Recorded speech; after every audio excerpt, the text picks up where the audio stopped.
Welcome to the Positive Podcast, everyone. Today we've got comedians Mr. C, Mohaimen Cow9, and Quincy the Cockney Prince. Yes, hello. And behind the camera is me, Director Dish. Welcome. What a time to be alive, guys. We'll kick it off with the positive news. Well, positive for some people, less positive for some other people. The crowning of Emperor Donald J. Trump. What do you guys think of that? Who do I start with? Mohaimen, go on. What's positive about Donald J. Trump getting into office? I feel like he should have been elected 4 years ago, because then by now it's all over. You feel me? Oh, yes. You feel me? By now it's all it wouldn't done. be over. Because he'd just make a rule where he'd say he's just going to be in perpetuity. He'll be emperor forever and ever. I think that's what he'd make a new rule by now, saying he's ruler for 50 years. That's what I would think. I feel like if he was elected 4 years ago, by now the world would be done. Like shit would be all over the place. Places would be on fire. And we'd be done by it with now. But now it's like 12 more years, like 12 years total. I personally, for me, the positives out of Donald Trump becoming the new emperor of the United States, Snakes of America, is the fact of anybody who could off the elite, I will vote for. Okay. Oh, you'd vote for him? Yeah. Just to off the elite. Oh. I disagree with his policies, but just to off the elite. Yeah. I will vote for him. Would you vote for him? I would vote for him because I tell you why. There was a girl who approached me once, and she had a better goatee than me, and she insisted that I called her Michelle. And if Donald Trump was in power, I would have known that her name really was Michael, and I would be paying child maintenance to this man. And if anybody, and what it just lets us know as well, that our selective leaders are puppets, because anybody who talks like this, I really do. That's a Thunderbird puppet. Yeah. Can you guys do impressions? Do you do impressions? I don't feel like other Kamala Harris. I don't feel like she's real. I don't feel like she's a human being. You know what I mean? Like she sort of seems like an alien. You know? For the current climate, as a half sister, I'm gonna rebut that.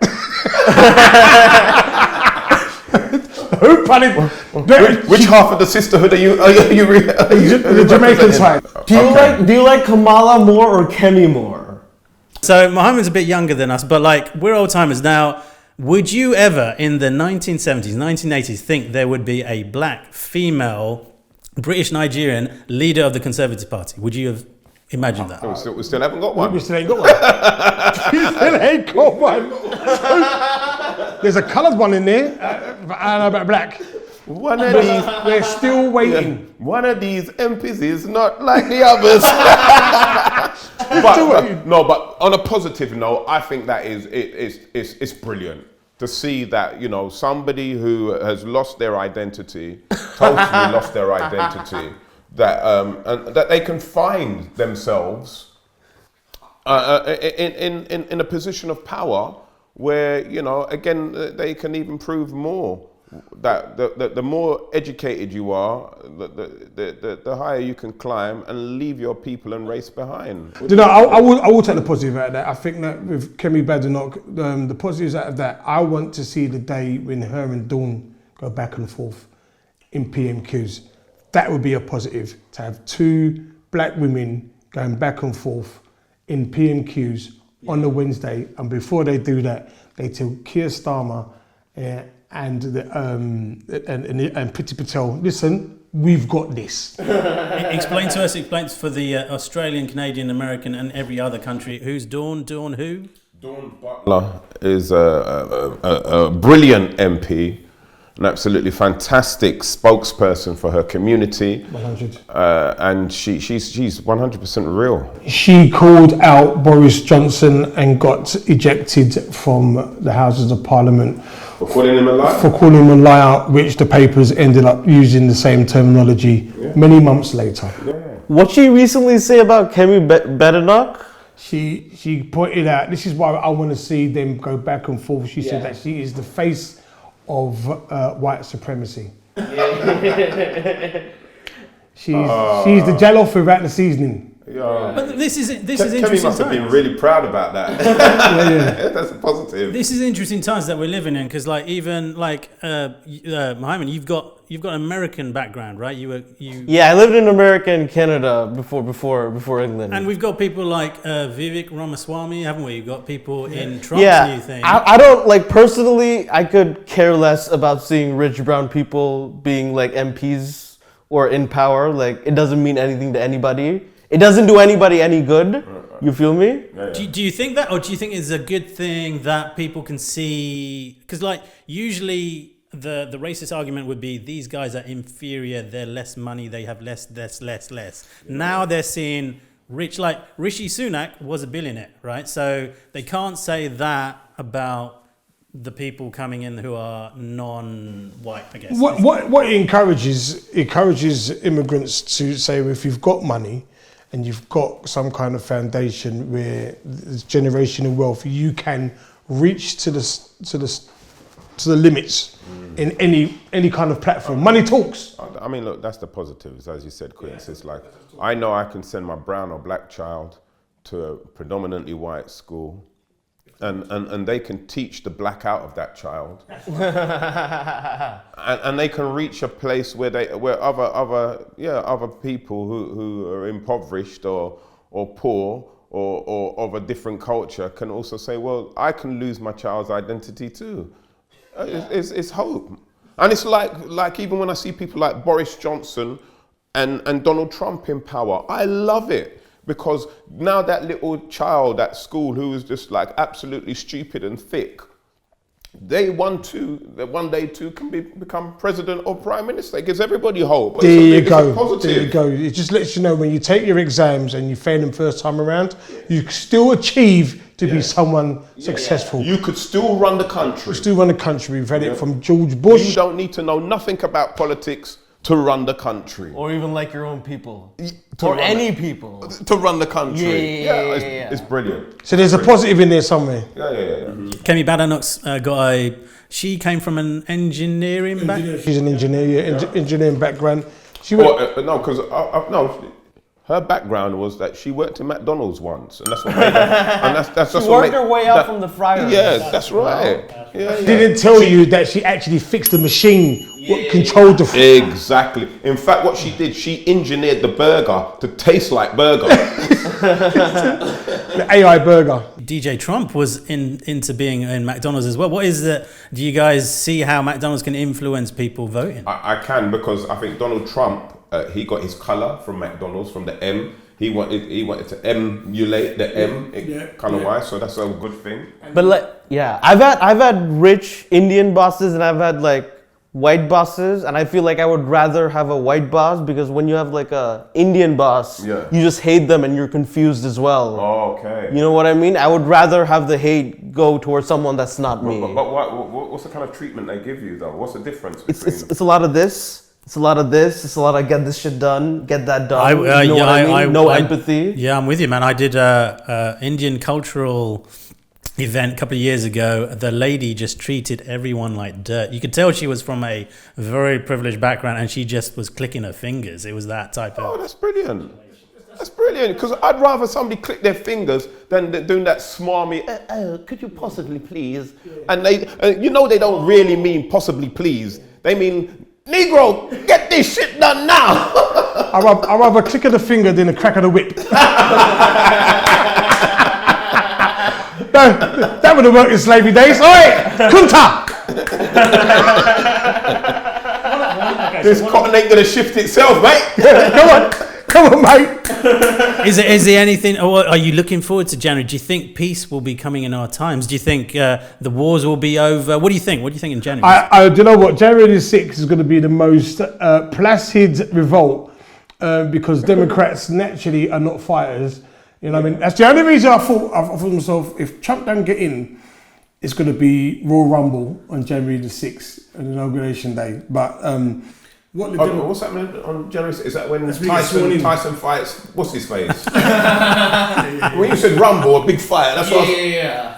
The best thing, however, was you saw that Labour MP who beat the guy up. Yes, that was good for the left. You feel me? Yeah. That if I saw Labour MPs beating people up, I would have gone out and voted. And not just that. What's the story? Tell us the story. So the story. I missed this. So the story of a Labour MP was coming out of a bar, had done his surgery, and he, like any other finished work, have a couple of drinks, and he was followed by a group of men. Well, just one, was it? It was 3 or 4. 3 or 4 of them. So it was a group of them, and they were verbally abusing him. And for once, a Labour MP grew some, and he went in. Yeah, bro. He sparked them, bro. They were on the floor, bro. And he went in, and this is when I realised that how the two take here, because. Oh, you know what? You know what they need to do? They need to bring that into question into the House of the Parliament. That's what they need to do. All of this, Your Honour, my learned friend, Bunno the learned friend. Yeah, if somebody across the table says something, come outside. Come out. Listen, not even outside. Do it in there. Do it in there. Yeah, I would one day just want to hear. Say that again. Listen, if they was to say, if your name bad, say it again. Say it again. Yeah. You want to do what? Give the nurses money, but you want to clap for them. Say it again and say they're going to clap you. And this is when you realise that when we have people within working class, in areas which they say are deprived, we recognise signs when someone's going to get thumped in the mouth. You know what I mean? So if someone says a policy you don't agree with, when you look at a man, fine, just... That look alone. Did you? Yeah. That look would tell you. What would happen if you gave that look? I completely rewrite this. No, let's take this out. 20 mile an hour speed limit. No. Let's take it back to 30. That's what needs to happen. The look, the auntie, the Indian auntie, African auntie, West Indian auntie look. We all can recognise it. Yeah, that's probably who was directing you that time. It was.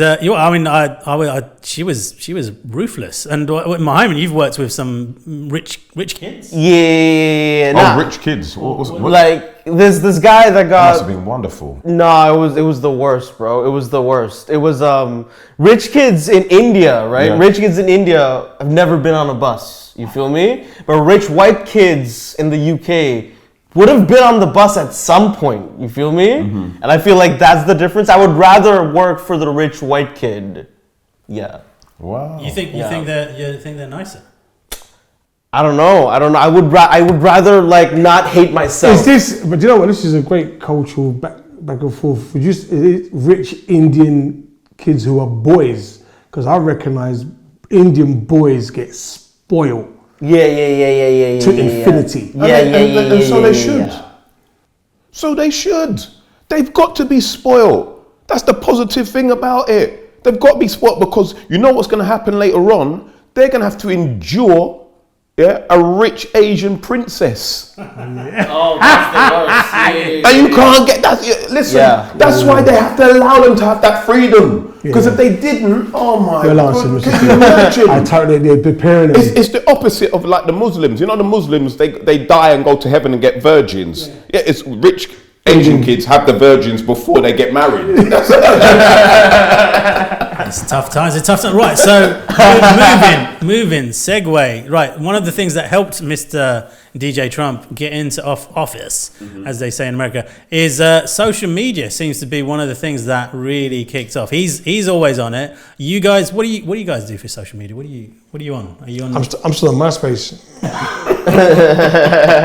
I'm still talking to Tom. Tom's left the ship, man. He got, what was it, 56 million or whatever it was he got for MySpace. Does MySpace exist? We should check that out. I don't think it checks. Yeah. Social media, I think that I've missed the boat on social media. I think it's a young person's game, and I'm actually agreeing with Australia, who are going to ban social media for under 16s. What's this? So Australia now are basically saying they're looking to ban social media apps for young people under 16. I totally agree with that, because anyone that I mentor has got more followers than me, they should be banned. and I think it's spoiling, like, especially like I follow Australian culture from Neighbours and Home and Away, and what I've noticed is there's a rapid decline in the concentration levels of how they down pints now since social media. They're not the same. What are you saying? They don't drink anymore. Like, listen, the most Australians who I've met recently are teetotal, vegetarians. The younger generation is. I work at a bar right now. Every Australian that I've met, it's a Coke watch. You know what I mean? It's a Coke watch because they're gonna go and do some drugs in the toilet. That's like 95% of the Australians that come into the bar, somebody's got to watch them. Yeah. Wow, we'd like to point out on this podcast that not all Australians are drug addicts. She works in the bar. She said Coke, as in Coca-Cola. Coca-Cola is that. Yeah. He's saying cook. Cook. And as in like they do burgers, fries. we don't know where our director's mind's at, but there's Coke Zero, Coke Light, there's Coke Diet, and there's Fat Coke. But just for advertising restriction purposes, there's other beverages out there which will equally poison you just as bad as Coke. What about you guys see, Mohaimen? What you're on X? Are you on X? Are you on Insta? What are you on? I feel like social media, right? Like it's like there's no more love in the world. I remember like my birthdays, right? My aunties had like a diary with people's names on it, and at the back they'd have all the birthdays, and she'd check every week whose birthday it was. Yeah. But now you wake up, and then there's already these messages written out, and you just press a send. Yeah. If you go on your timeline and you see like the same birthday messages from 15 people, none of those people like you. You feel me? I'm one of those guys. And like when I was young and when we first moved to like America, I remember there was like calling cards, and you'd have to spend like $15 on a calling card, fucking scratch it out. You'd have like that black soot under your nails for like 48 hours. And there was like a code in it. You put in the phone number, then like a star and a hashtag. It wasn't even a hashtag. It was just a hash. Yeah. You put in the hash, and then you put in that number, and then you talk for like 50 minutes for a month. But it was like love. You know what I mean? Wow. Like there was effort to talk to people back home. You're really old, man. Wow. I thought you were young. Yeah. you never had mobile phones back then. I don't know. Social media to me is very much of a case of wake up in the morning and telling yourself, how angry can I be before 9 o'clock? Because like gone are the days. I remember when we first started social media, when we had that conversation, it's like, you could connect with people, like your old school friends. What's the word? School Friends Reunited. Friends Reunited. We've come a long way. You know what I mean? Some people you don't want to connect from school, but I totally agree with Australia. I think we should go. I think that if you have a social media account, you should do an exam, a personality exam. You know what? Friends Reunited, they missed a trick, They should have had another branch, which was like smash all the girls that you didn't get a chance to at school. Reality checks Reunited. Sometimes you meet people back in the day who were like the in thing, and then you see them after with like 4 kids deep, couple of divorces, and you're like, rah, there is a God. Ragged. A lot of social media is about look at me, look at how good I'm doing, and that does cause, I'm sure, a lot of anxiety, depression. Rightly so. Yeah. Rightly so. Get your life in order, I think. Yeah. What about comedians? Are comedians always like, shit, I'm at this amazing gig, I'm doing? What do you think about your fellow comedians? I've actually said to myself, I've unfollowed all of them. Yeah. Every single one of my comedy friends, I've unfollowed them because all of them are more successful than myself. All of them. I wanna meet a comedian to. You could add me. I'm not successful. I want to meet a comedian who vlogs when they die. I think that would be that would be just vlog your set. Yes. Every week. Yeah. Today I'm gonna be at so and so. I died on my ass. Yeah. Again. Yeah. Do comedians mind having their set up there? Because is that like stealing, and people don't get the surprise of your one-liners and all that stuff, punchlines and all that stuff? Is that bad for you to have your set up on? Oh God. Very bad. Oh, sorry. That was a comedian, a dysfunctional comedian. That was a comedian online. What do you think about that? Was Judy Love asking me to follow her back again. No, Judy, no. What do you think about that? Is that like, do you mind having your stuff up there?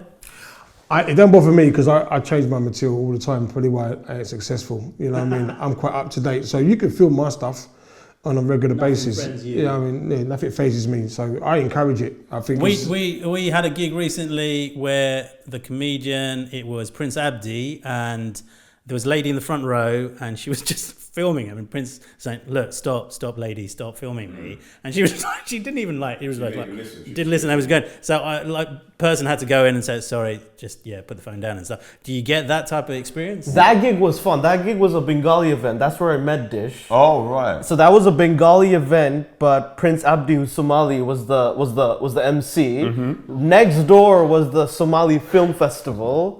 You know what I mean? Mm-hmm. So that's why I love London, because it's so diverse. Because I've lived in like Toronto. I used to live in Toronto before here. Right, okay. And it's it's diverse, but it's nowhere as diverse segregated diversity. Yeah, nowhere near as that, like a Somali MC hosting a Bengali night right next to a Somali film festival. Yeah. Do you know what? That's why I give up for my Indian brothers and sisters. Yeah. So while that sister was probably filming Prince Abdi, he didn't realise that she was probably streaming that back home. And the bag of money. Making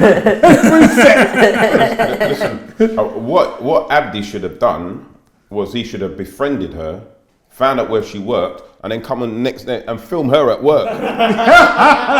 let her know how it felt. That's how it feels. Yeah. This is how it feels. Excuse me, I'm trying to have my gynae up.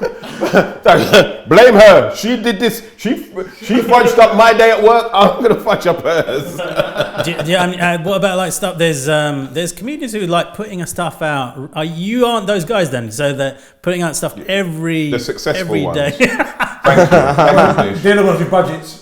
Where do they have A bit unemployed. But do you think it's part of the thing? Because like so working in TV, I hear a lot of people are putting. If you've got a good following, they get you in shows. They get, that's the thing. 100%. And then they get found out definitely. very quickly that they're not as funny as they think they are. Look, on a positive note, I think, social media has allowed people who would never, ever, TV would never look at, would never touch, to be visible and to be seen. So, if we speak about like the rise of Mo Gilligan, for example, was a perfect example. What Axel Blake is doing now, I think is absolutely fantastic. And he got there because of social media. He was massive. He was before social media, but what he's even doing now, because it's like he's won Britain's Got Talent, but he's still not waiting for a TV show to come. He's putting out his own content. Like every 2 days, he's probably got a new little video skit up, which is absolutely hilarious. And he's built his fan base, building his fan base. And he's got his fan base, and again, he's going direct to certain companies, and they're endorsing him to why spend to make an advert and put it on TV must cost something between probably smallest budget $500,000 to probably $1 million odd. Why give TV executives all of that money and TV companies and advertising companies that money? Like a conveyor belt. And you could go straight to somebody like Axel Blake, pay him $200,000, and he'll do a nice little advert for you, and it's not going to be. It's there for everybody to see. It's absolutely I'll give fantastic. social media that. I'll give Positive. social media that. It cuts out the middle person, and you deal with the consumer direct. But there's the other avenue, and that's finding the positive, that we are seeing, like, depending what kind of comedian you are, if you're political, your views could be suppressed. Yeah. But then on the other side, if you do it right, look at what's his name, Munch. He's just absolutely fantastic. The Zimbabwean political comedian. So he hits on quite a lot of political subjects, and he gets it.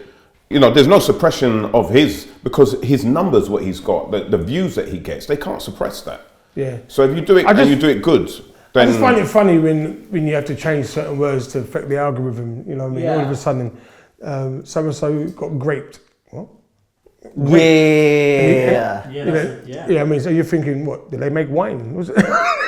Great. And you gotta switch the eyes with ones. Yeah, it's like another language. Yeah. Within itself. So the algorithms don't get affected. Is this what's happening all the time when they had the coronavirus? Yeah, but so on the whole, for me, social media, I think that it should be for under 16 shouldn't have it. I think you need a test to prove, and I think that like any car insurance, depending on how you pass the level of social media, you should work your way up to the top levels of social media. To get an X. So what would be the bottom level of social media, and what would be the top? The bottom level, MCN. Is it MCN? Group chat. Group chat. Email. No. Email. I'm not even classing email as social media. Email is a necessity. Yeah. It's old school. I love the email. But work your way up. You can't just buy a flash car or have a big dog. Work your way up to a ranking. I mean, every social media platform's got a ranking that most people use. I find most finger gangsters are on X. Yeah. Social media is look at me. Yeah. Facebook is I'm 60 years old. I've just discovered this. You know what I mean? And Facebook is good for. I forgot it was your birthday. Yeah. True, I've remembered everyone's birthday because of Facebook. No. Google. Facebook is the I would say Facebook is the granny of social media. Facebook is the you know who dead? Yeah, Elijah said. You know what? So him dead, you know? Yes. We only see him last week. Facebook is that granny, man. What's the rules on the? Because Mohaimen, you're slightly younger. What's the new generation into then? It's TikTok. It's TikTok. TikTok. Yeah, you gotta make reels every single day, and it just never stops. Yeah. It's just reels and reels and reels, and it never stops. And fan base. Yeah. Fan base is the new rival to. I haven't heard of this. It's run by Isaac Hayes Jr. Not to be confused with OnlyFans. Fan base is black run. Okay. Isaac Hayes Jr. As in Isaac Hayes, the singer. The singer, his son. So Isaac Hayes, the third. No, he's the second. He's the second. He's the second. Wow. Okay, and there's also Watch the space fan base. there's a new competitor to X, which is called Blue Skies as well, which is something that people are talking about as well. Blue Skies. Blue Skies. Yeah, they're saying people who are not so big fans of X because of its certain political leanings, they're into finding a new place, and it's called Blue Skies. So there's that one to look out for. So, changes every day. But has it still got the you can put what? Okay. I think so, but there's basically I think it's because of algorithm suppressing certain people. Yeah. They're jumping onto that. Right. Okay. So clearly, Blue Skies isn't invented in England. I've got a new app called Grey Skies. Grey Skies. Also, I mean, what are you guys? Are you apart from this fine podcast? Are you guys into any other podcasts? Because obviously, we're saying one of the big reasons for Mr. Trump's election success was the Joe Rogan podcast. What do you guys think of other podcasts? I think Joe Rogan podcast is probably the best podcast in the world. Outside of, would you class Breakfast Club as a podcast? Now it is, right? Yeah, it is now. Yeah. It's transcended into that. Yeah. I watched Godfrey. Yeah, that's a good podcast. Godfrey's podcast is very, very good. Godfrey's who's his name? Shannon. I don't really watch his podcast like I did before. Okay. Yeah, I mean it's more of a case of he's getting paid to say. So what do you think of this? And he just sits back and promotes his he's got a whiskey or a malt. I like him, but he's about using his name. But Joe Rogan, he has very variation of guests. And you're always going to learn something. You're always going to learn. Why do you think it swung it for the Trump?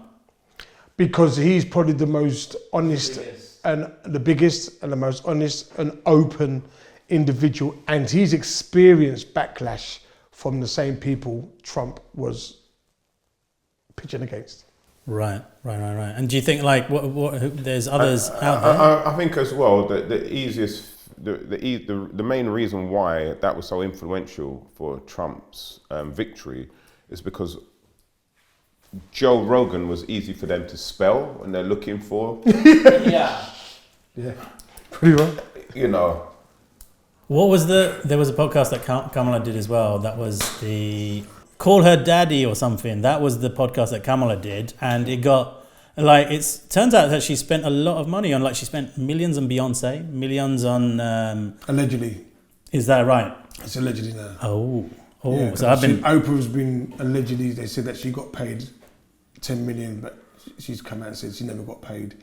These are all allegedly things that happened. So I've been misinformed. Yeah. That's interesting. What in terms of like comedy podcasts? Is there, you know? Oh, come on, the number one in this country anyway. Rated 18. Yeah, rated 18. Kane Brown and Christopher Sam. Oh yeah. That's such a good one. Can't forget Uncle Percy as well. Uncle Percy, big Uncle Percy. Listen, me tell you, sir, Kane, you. And before that, it was on Instagram Live, but I think if it evolved into a podcast, I think Judy's, what was her her live, Instagram Live. What was it called? Something. Dating. Dating one. Oh gosh, that was brilliant during lockdown. During lockdown, that was. She was putting the unmatchables and matching them. Yeah, it was. Her podcast was so entertaining. It looks like like the Edwin Jr.'s street interviews. Those are really funny. They're quite good, yeah. He's currently in the States. In America. Edwin Yeah. Who? Edward Jr. is a young comic. Does his shows in Croydon. Oh, is he the one who goes up to people and says, "What's 10 times?" No. No, but that one's a good one too. Yeah, that good. And he just does this. Yeah. I've seen him. Yeah. He said to somebody one time something Is like, DJ AG? Is that like that? No, I think he's that's a the biggest. streamer. That's the biggest new internet thing. Yeah, I feel. Yeah, like. he's a streamer. He's a streamer. This is the I mean, like, it's a changing times, and like the comedy circuit has changed a lot in terms of, like, let's talk about that. How's it changed for you? Yeah, for me, I've seen a younger demographic achieve far quicker, where myself and a few others had to graft into the industry, traveling around the country to bed in your sets. Now, the younger generation, you get fast tracked far quicker because you are going by the amount of followers you've got, and they can pinpoint, more visible, and they can pinpoint like where their target audience is. They can, so if they've got like a big audience in Peterborough, they're going to concentrate. I'm doing my one-man show in Peterborough, hence Dapper Laughs. You know what I mean? And I'm very happy for that young man as well, coming back. I mean, I think the people originally, when they got him off, he just needed guidance. You know what I mean? So I got a lot of time for Dapper Laughs. So he was cancelled, wasn't it? Yeah, he was put on pause. Right. Yeah. Because he's coming back. And he's back. You know what I mean? And he's another one who reaches a demographic of people who are considered as no hopers. You know what I mean? And those are the ones, if you want to run for office, you need to reach those individuals. Like this Ginger Cabby. Oh, right. Yeah, I mean... I haven't heard, sorry. They're gazers. They're Right. proper gazers ones. Okay. And what about, like, in terms of, like, different sets out there? Mohaimen, you do a lot of, like, I don't know, different sets. Do you do, like, the Muslim comedy circuit as well? And stuff I'm just trying to, like, I've been doing it 3 years now. I'm just trying to, write more, be a better comedian. And, like, I live in London. In London, you can perform every single day, multiple times a day. So right now, I'm just concentrating on the craft, not thinking about the ladder, so to speak. You know what I mean? There's a Muslim comedy circuit. Yeah. There's a Muslim comedy circuit. Yeah. Never do that. I know, this is the thing, but they do it in daytime and they're a lot more family friendly, which is interesting. Yeah. Isn't that a prayer meeting? Hey? A prayer meeting. Sort of, yeah. But with people like Prince Abdi. And the good thing is, once you've had the surgery to do the Muslim ones, you can also do the Jewish ones as well. So do they perform in the mosques? No. My friends have performed in a mosque. My friends have No, but I'm saying it from a point of view of like we grew up, we performed in churches. Really? No, my friends have performed in mosques. Yeah. Stand-up shows in church? Because you said family friendly, obviously they're going to be highlighting things. So what about the Black British circuit is an interesting one as well, because there's like, it's almost like you can get different groups that people just don't know about. Like it's like all things in life. There's different strains of an industry. So you know you've got your black shows, you've got people who do the cruises, you've got people who do just corporates, you've got people who are doing comedy within their own speciality, their special subjects of education or employment, I should say. So I know one of my ex-comedy students, he did magic, fantastic magician. So he took that and he went into the world of magic with stand-up comedy and public speaking, and he's probably one of the best out there.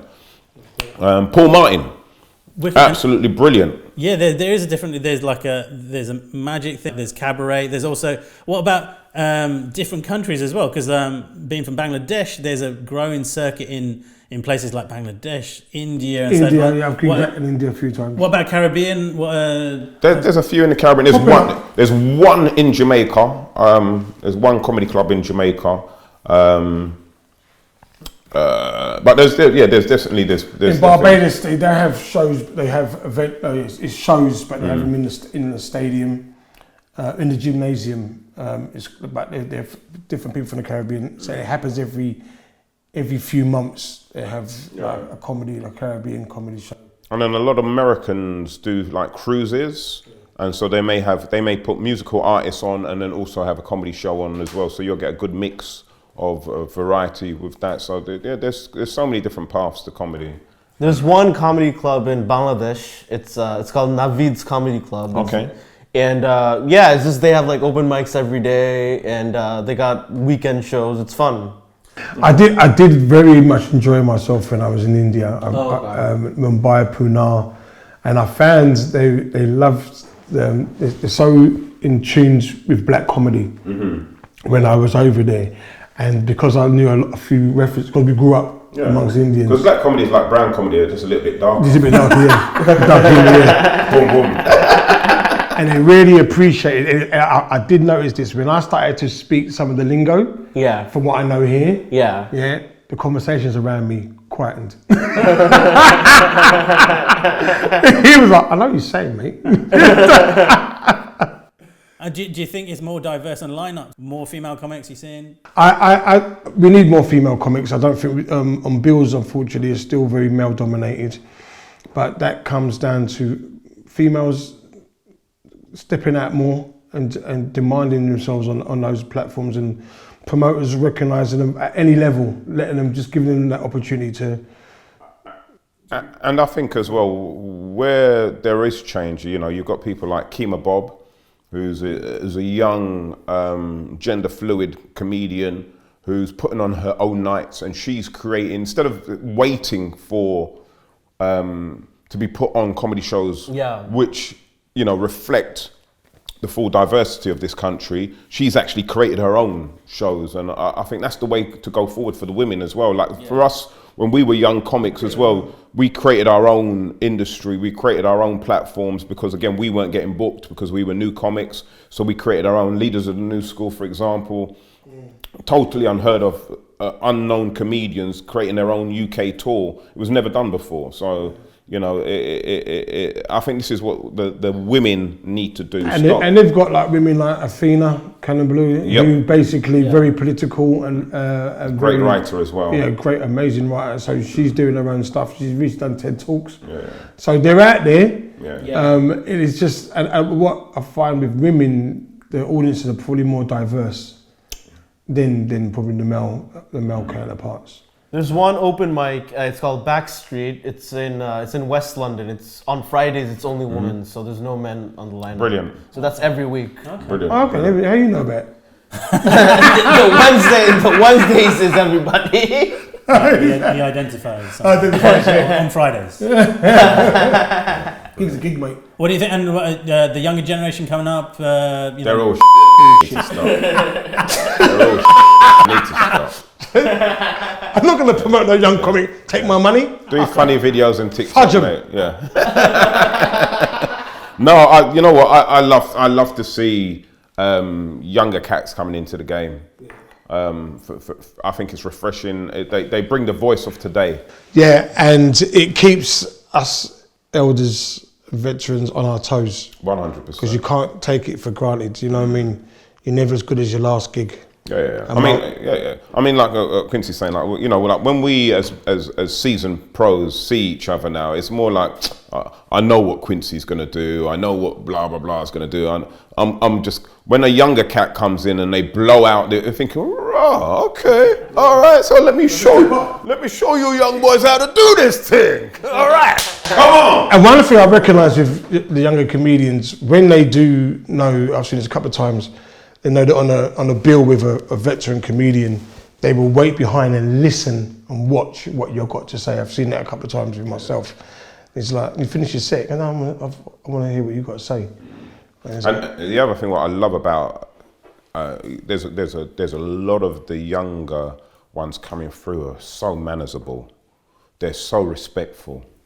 Really, it's just because you know, there's this thing where a lot of people of a certain age think, you know, young people are this, young people are that, they've got no, but what I'm seeing is that there is a lot of young people who are brought up decently, and again, for us not to get dragged into this rhetoric of how the media portrays young people, that there's a lot of decent young people out there. One or two who should never work in this industry again, and I will send out the email with their names so that other promoters don't book them, and they're too.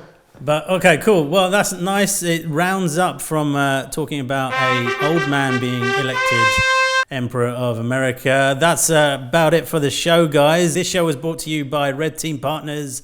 Link will be in the description. But for now, peace out and bye-bye to everyone. Say bye to the cameras.